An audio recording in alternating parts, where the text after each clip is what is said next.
जिस परिवार के सदस्यों में आपसी समझ हो, उस परिवार में खुशियों का मेला लगा होता है।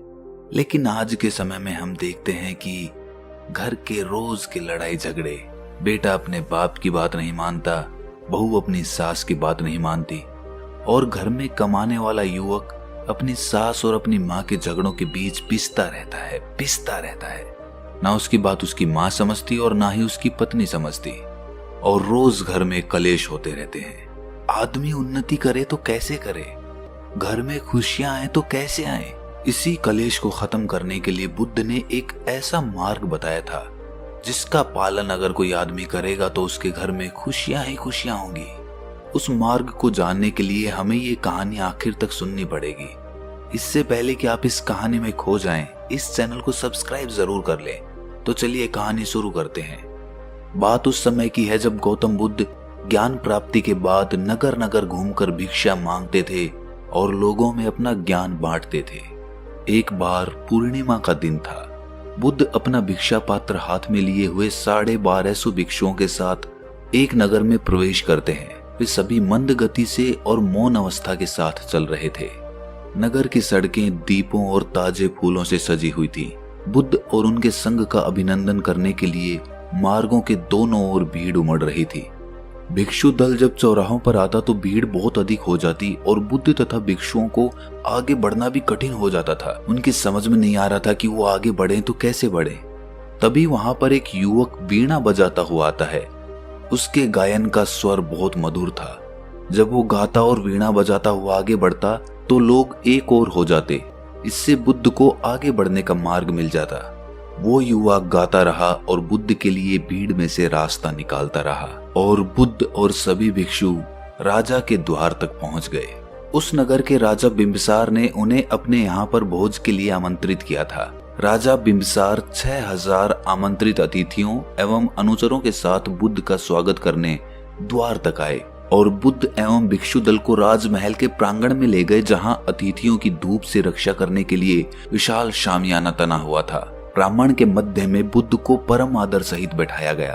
भिक्षुओं के लिए भी स्थान सावधानी पूर्वक बनाया गया था। जब बुद्ध अपने स्थान पर आसीन हुए तो राजा ने अन्य सभी को अपने अपने आसनों पर विराजमान होने का निवेदन किया। इसके बाद बुद्ध और दूसरे भिक्षुओं ने भोजन ग्रहण करना शुरू किया। राजा बिंबिसार और दूसरे लोग उस समय पूर्णतः मौन रहे जब तक बुद्ध और भिक्षुओं ने भोजन ग्रहण नहीं किया।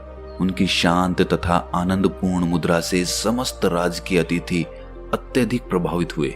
जब बुद्ध और 1200 भिक्षु भोजन कर चुके तो उनके भिक्षा पात्र ले लिए गए और उन्हें साफ करके उन्हें लौटा दिए गए। इसके बाद राजा बिंबिसार ने बुद्ध की ओर अभिमुख होकर हाथ जोड़े। राजा की इच्छा समझते हुए बुद्ध ने धर्म की देशना आरंभ की। उन्होंने पंचशील मार्ग की चर्चा करते हुए कहा कि इन्हें जो भी व्यक्ति अपनाता है उसके परिवार में और उसके राज्य में हमेशा शांति एवं प्रसन्नता बनी रहेगी। घर में खुशियां ही खुशियां होंगी। लेकिन अगर वो इस पंचशील मार्ग का पालन नहीं करते हैं तो उनका परिवार दुखों से ग्रस्त रहेगा और घर में कलेश होते ही रहेंगे। इसके बाद उन्होंने बताना शुरू किया कि पहला शील है जीव हिंसा से विरत रहना। आप सोच रहे होंगे कि जीव हिंसा से परिवार की खुशियों का क्या लेना देना। इस पर बुद्ध ने बताया कि इस शील का पालन करने से करुणा भाव जागृत होता है। सभी प्राणियों को मृत्यु का डर होता है। जैसे हमें अपने प्राणों का मोह होता है, उसी तरह हमें अन्य प्राणियों के प्राणों को समझना चाहिए। हमें केवल मानव हिंसा ही नहीं करनी चाहिए, वरन अन्य प्राणियों की हत्या करने से भी बचना चाहिए। हमें मनुष्य, पशुओं और पेड़ पौधों के साथ भी अहिंसा के भाव से रहना चाहिए। यदि हम अपने हृदय में प्रेम का भाव रखें तो हम कष्टों को कम करके जीवन को आनंदपूर्ण बना सकते हैं। यदि प्रत्येक नागरिक अहिंसा का व्रत ले ले तो सभी परिवारों में शांति बनी रहेगी। जब लोग एक दूसरे के जीवन का आदर करेंगे तो पड़ोसी में और घर के सदस्यों में कोई कलह नहीं होगी। दूसरा शील है चोरी से विरत रहना। किसी आदमी को यह अधिकार नहीं कि वो दूसरों की कमाई से अर्जित धन संपदा खुद इस्तेमाल करे। दूसरे की वस्तुओं को हथियाने का प्रयास करना दूसरे शील का उल्लंघन है। दूसरों को धोखा मत दो या अपने प्रभाव का प्रयोग करके अन्य सदस्यों की वस्तुएं मत छीनो। हम देखते हैं कि परिवार में ज्यादातर झगड़े इसी बात पर पनपते हैं कि घर का दूसरा सदस्य कमा रहा होता है जबकि पहला सदस्य बैठकर खा रहा होता है।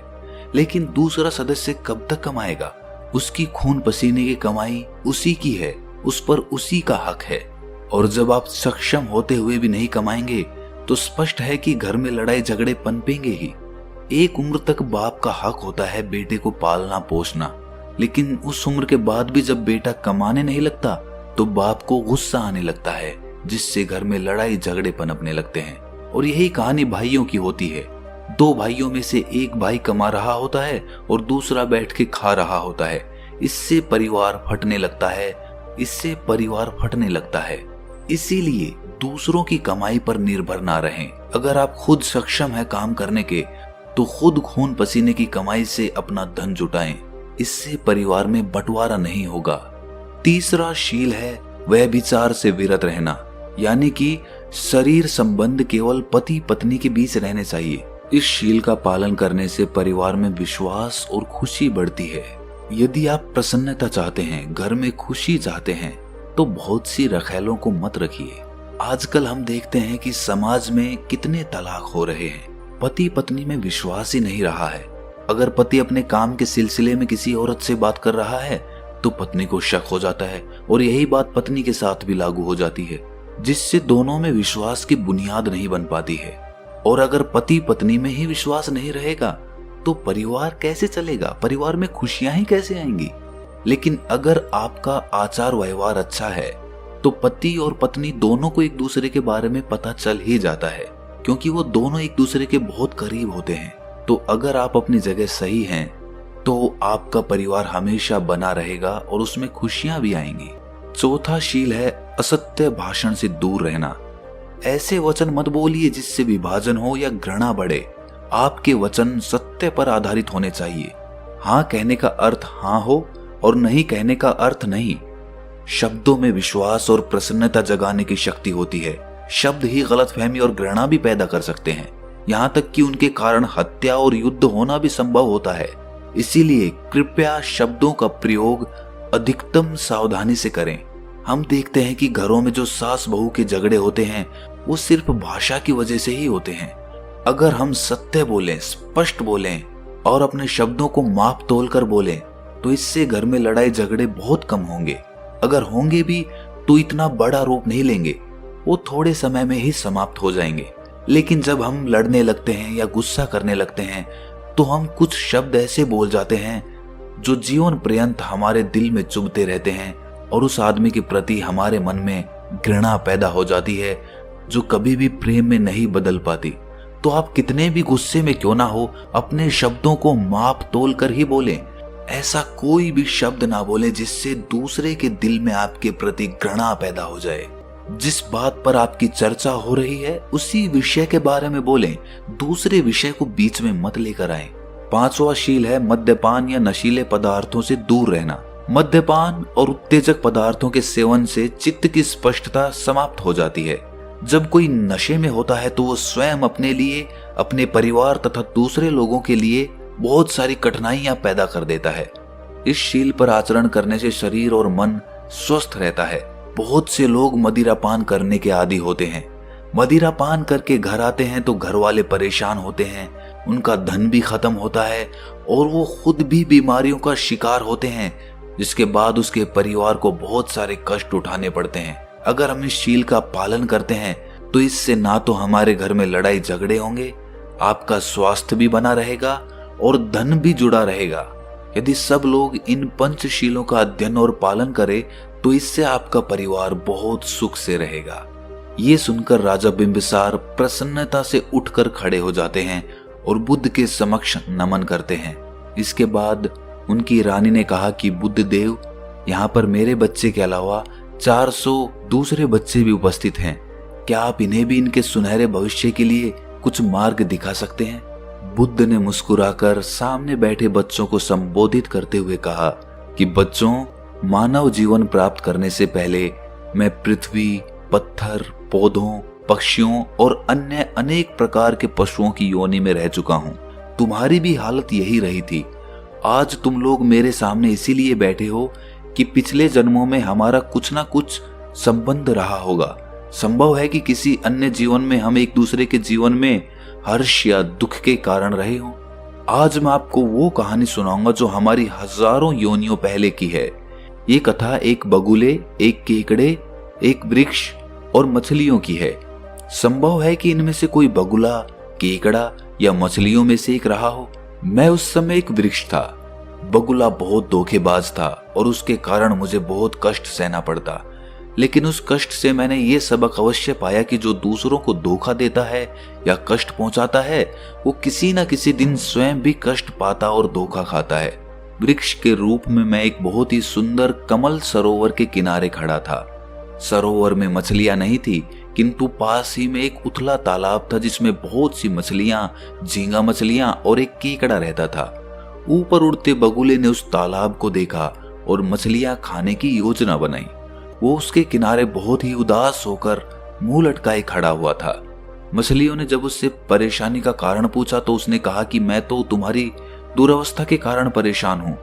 यहाँ ना तो साफ पानी है, ना पर्याप्त खाना। मछलियों ने पूछा कि क्या आप हमारी परेशानी दूर करने का कोई रास्ता जानते हैं?